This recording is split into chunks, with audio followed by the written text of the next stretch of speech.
नमस्ते संस्कृताएं मित्रों, कैसे हैं आप। विश्वास है कि आप लोग स्वस्थ होंगे, मस्त होंगे। मित्रों, आज हम लोग इस वीडियो में अभिज्ञान शाकुंतलम चतुर्थ अंक के जो श्लोक नंबर 7 है, ठीक है, 7, उस श्लोक में जो शब्दार्थ हैं और श्लोक में जो संधि समास कारक प्रत्यय अलंकार छंद आदि आए हैं उसके बारे में और अन्य जो इससे बनने वाले प्रश्न हैं उसके बारे में इस वीडियो में हम लोग चर्चा करने वाले हैं। मैं हूं मनोज पांडे, आप देख रहे हैं मंगलम मंत्रा चैनल। मित्रों, इसमें अभिज्ञान शाकुंतलम चतुर्थ अंक का श्लोक नंबर 7 का अध्ययन करने जा रहे हैं आप लोग, ठीक है, जो परीक्षाओं की दृष्टि से बहुत ही इम्पोर्टेंट है, ठीक है। तो आइए श्लोक नंबर 7 का अध्ययन कर रहे हैं। इसमें काश्यप शकुंतला को आशीर्वाद दे रहे हैं। क्या दे रहे हैं? आशीर्वाद, ठीक है, आशीर्वाद दे रहे हैं इस श्लोक के माध्यम से, ठीक है। यह श्लोक अनुष्टुप छंद में लिखा गया है, ठीक। तो आइए पहले इस श्लोक का हम लोग वाचन करेंगे और उसके बाद इसके अर्थों को देखते हुए शब्दार्थ, संधि, समास और विभक्ति आदि का अध्ययन करने वाले हैं, ठीक है। आइए वाचन करते हैं। यया तेरियु शर्मिष्ठा भर्तुर्बहुमता भव सुतं त्वमपि सम्राजं सेवपुरुमपा अवाप्नुहि। फिर से देखें। यया तेरिव शर्मिष्ठा भर्तुर्बहुमता भव सुतं त्वमपि सम्राजं सेवपुरुम अवाप्नुहि। ये मित्रों वाचन रहा। आइए इसका अर्थ देख लेते हैं। काश्यप कहते हैं शकुंतला को आशीष देते हुए कह रहे हैं कि जिस प्रकार से प्राचीन काल में शर्मिष्ठा किसकी पुत्री थी? तो ये दानवराज विषपर्वा की पुत्री थी। इसको आपको ध्यान देना है, ठीक है। अब ययाति एक राजा थे, ठीक है, और ययाति की इसके पहले भी शादी हो चुकी है, ठीक है। किसके साथ? देवयानी के पास, देवयानी के साथ, ठीक है। तो देवयानी और ययाति की पहले विवाह हो चुका था, ठीक है। ये शर्मिष्ठा से दूसरी शादी ययाति किए थे, जो गांधर्व विवाह किए थे, ठीक है। और ययाति किसकी पुत्री थी? शुक्राचार्य की पुत्री थी, ठीक है। तो शुक्राचार्य ने ययाति को बुढ़ापा का एक श्राप दिया था, ठीक है। इस कथन के बारे में हम लोग न जा करके पहले हम लोग इस श्लोक का हम लोग अध्ययन करते हैं, ठीक है। तो कहते हैं काश्यप अर्थात महर्षि कर्ण कहते हैं कि शर्मिष्ठा जिस प्रकार से प्राचीन काल में जिस प्रकार से शर्मिष्ठा ययाति राजा को अधिक प्रिय हुई थी, उसी प्रकार तुम भी अपने पति दुष्यंत की भर्तुर्बहुमता भवः। अपने पति को, पति कौन है? शर्मिष्ठा का पति ययाति, ठीक है। तो उसी तरह से जिस तरह से प्राचीन काल में शर्मिष्ठा ययाति को अधिक प्रिय हुई थी, उसी तरह से तुम भी भर्तुर्बहुमता भव, तुम भी अपने पति को सम्माननीय बनो। अपने पति के लिए, दुष्यंत के लिए सम्माननीय हो। भव मीन्स हो, ठीक है। जिस प्रकार से उन्होंने फिर कहा जिस प्रकार से शर्मिष्ठा और ययाति ने पुरुसुत और यहाँ सम्राजम, पुरु नामक सम्राट श्रुतम पुत्र को अवाप्नु ही प्राप्त किया था, उसी प्रकार से तुम भी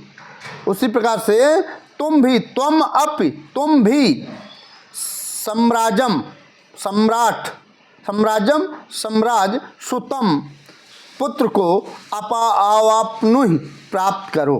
अवाप्नु ही मतलब प्राप्त करो, ठीक है।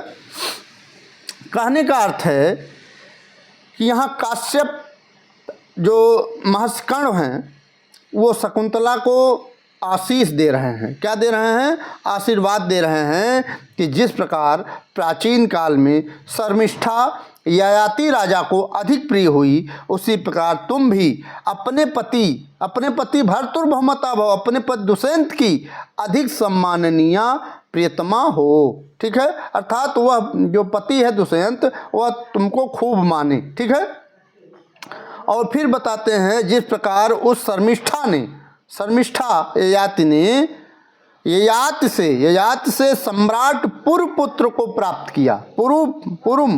पुरपुत्र को पुरपुत्र को अवापनो ही प्राप्त किया था, उसी प्रकार से तुम भी चक्रवर्ती अर्थात चक्रवर्ती सम्राट पुत्र प्राप्त करो। सुतम अवापनो ही प्राप्त करो। ठीक है, अब इसमें यहाँ ययाते में कौन सी विभक्ति है? षष्ठी का एक वचन है, ठीक है, और यहाँ भर्तुह में भी षष्ठी का एक वचन है, और यह भर्तुह दुष्यंत के लिए आया है। ठीक है, इतना जान गए। और ये जो भाव है ये लोट लकार मध्यम पुरुष का एक वचन है, और यहाँ अवापनु भी लोट लकार मध्यम पुरुष एक वचन है। ठीक है, औपसर्ग अवापनु ही मतलब औपसर्ग आप धात लोट लकार मध्यम पुरुष एक वचन का रूप है। ठीक, और फिर सुतम, इसमें जान ही रहे हैं द्वितीय का एक वचन है। ठीक है, और यहाँ त्वम युष्मत् सर्वनाम शब्द का द्वितीय का एक वचन है, त्वम। ठीक, ये रहा। ठीक है, भर्तुह में षष्ठी है, मैंने बता ही दिया। साम्राज्यम में यहाँ साम्राज्यम में क्विप प्रत्यय है। कौन सा प्रत्यय है? क्विप प्रत्यय है। और बहुमता, यहाँ बहुमता में टाप लगा हुआ है। ठीक है, जो स्त्री प्रत्यय है। ठीक, और यहाँ अगर पूछ ले ययाते शर्मिष्ठा ययाते इव आया है, तो यहाँ उपमा दिया जा रहा है, तो ये इसलिए उपमा अलंकार इसमें है। ठीक है, और अनुष्टुप छंद का एक सुंदर सा ये श्लोक है, और अनुष्टुप छंद में 8 अक्षर होते हैं। ठीक है, चारों चरणों में 32 वर्ण होते हैं। ठीक, आगे देखते हैं। ये 7वां श्लोक था। ठीक है, जिसमें आप लोग व्याख्या देखें। आइए शब्दार्थ देख लेते हैं। ठीक है, शब्दार्थ यहाँ है शर्मिष्ठा विश्व पर्व की कन्या थी। यह भी एक दानव राज थे, दानों के राजा थे विश्वपर्वा। ठीक है, उसकी पुत्री शर्मिष्ठा थी। ययाते जिस प्रकार ययाति को अत्यंत प्रिय थी भर्तुर, उसी प्रकार तुम भी पति की बहुमता भाव अत्यंत प्रिय हो। ठीक, और फिर है सा पुरुम इव उसने जिस प्रकार सम्राट पुरु को प्राप्त किया था। आप जानते हैं पुरु चंद्र वंश को चलाने वाला चक्रवर्ती राजा हुआ था। ठीक है, तो तुम भी। ठीक है, तुम अब किसके लिए आया? शकुंतला के लिए। ठीक, साम्राज्यम उसी प्रकार सम्राट सुतम पुत्र को अवापनु ही प्राप्त करो। ठीक, ये हो गया शब्दार्थ। ठीक, समास देख लेते हैं।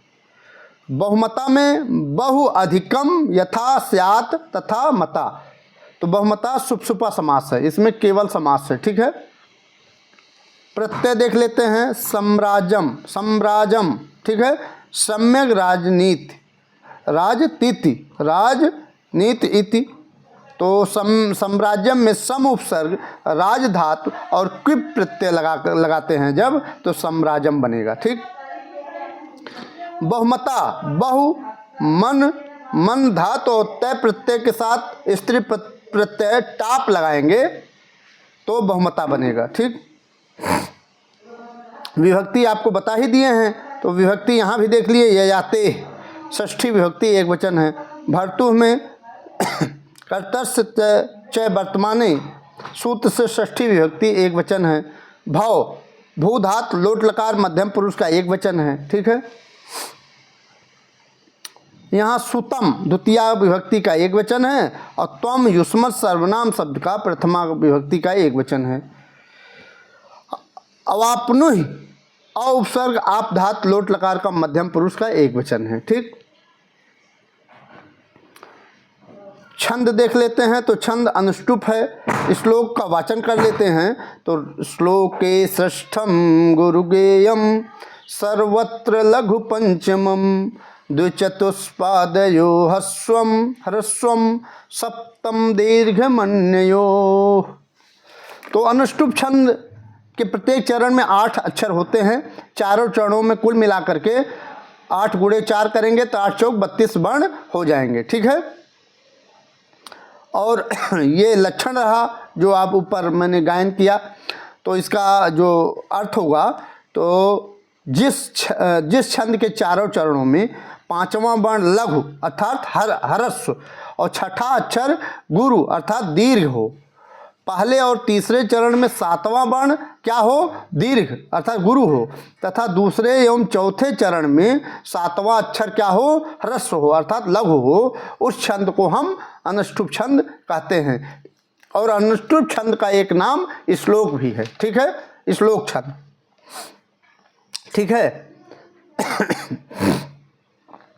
और श्लोक छंद का अलग अलग उदाहरण और है। जैसे अनुष्टुप छंद में एक श्लोक आता है, माता शत्रु पिता वैरी एन बालो न पाठित न शोभते सभा मध्य हंस मध्य वको यथा।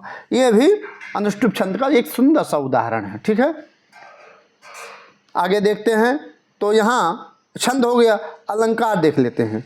तो मैंने बताया शर्मिष्ठा ययाते इव आ जाए, जिस तरह से ययात को शर्मिष्ठा प्रिय थी, तो इसमें उपमा दिया जा रहा है, तो इसमें उपमा अलंकार है। ठीक है, इस श्लोक में क्रम नामक गर्भ संधि का अंग तथा आरसीह नामक नाटकीय अलंकार है। अब ये महत्वपूर्ण हो जाता है। आप देख रहे हैं मंगलम मंत्रा चैनल, मैं हूं मनोज पांडे। आज इस वीडियो में हम लोग अभिज्ञान शाकुंतलम के चतुर्थ अंक का श्लोक नंबर 7 का जो परीक्षा दृष्टि है उसको देखने वाले हैं। ठीक है, तो आइए देखते हैं परीक्षा दृष्टि। तो ययाते रिउ शर्मिष्ठा भर्तुर्बहुमता भव श्लोको अयम केनोक्तः। इस श्लोक को किसने कहा है, तो काश्यप के द्वारा कहा गया था। ठीक है, फिर है सुतम त्वमप सम्राजम सेवपुरुम अवाप्नुहि अत्र त्वमपि इत्यनेन पदेन का सूचिता। त्वमप से किसके लिए सूचित किया जा रहा है, तो शकुंतला को। तुम भी, त्वमपि तुम अपने भी। ठीक है, अवाप्नुहि पदे लकारो अस्ति। अब अवाप्नुहि पद में लकार है, तो लोट लकार मध्यम पुरुष का एक वचन है। ठीक है, इसको नोट कर लीजिएगा। फिर है यहाँ ययाते पत्नी का। ययात की पत्नी कौन थी, तो शर्मिष्ठा थी। ठीक है, वैसे ययात का जो पहला विवाह हुआ था वो देवयानी के साथ हुआ था। ठीक है, और इससे शर्मिष्ठा का गांधर्व विवाह हुआ था, शर्मिष्ठा और ययाति से, जिससे पुरु नामक पुत्र हुआ था। ठीक, जो चंद्र वंश को चलाने वाला चक्रवर्ती राजा हुआ था। फिर है शर्मिष्ठा ययाते इव, शर्मिष्ठा ययाते इव अत्र अलंकारो अस्त। इसमें अलंकार है, उपमा अलंकार का सुंदर सा उदाहरण है ये। फिर दे रहे हैं भर्तुः पदे केन सूत्रेण विभक्ति वर्तते। भर्तुर में षष्ठी है, आप जान ही रहे हैं, और कतर्स च वर्तमाने सूत्रेण, सूत्र से षष्ठी विभक्ति हुआ है। ठीक, तो मित्रों आज इस वीडियो में इतना ही। अगर यह वीडियो आपको पसंद आ रहा है तो इस वीडियो को लाइक कर दीजिए, और अगर सब्सक्राइब नहीं किए हैं तो सब्सक्राइब कर लीजिए, क्योंकि मॉडल पेपर अभी बहुत ही इम्पोर्टेंट जो विषय विशेषज्ञ द्वारा कराया गया है वह, उससे कई प्रश्न आपको फंस जाएंगे परीक्षाओं में। इसलिए जो मॉडल पेपर हमारे द्वारा कराए जा रहे हैं उसको मत छोड़िएगा। ठीक है, जल्द ही मॉडल पेपर, फिर दूसरा, पहला तो मैंने दे दिया है, दूसरा जल्द से जल्द आपको देने वाले हैं। ठीक है, तो मिलते हैं अगली वीडियो में, तब तक के लिए नमः संस्कृताय, वंदे मातरम।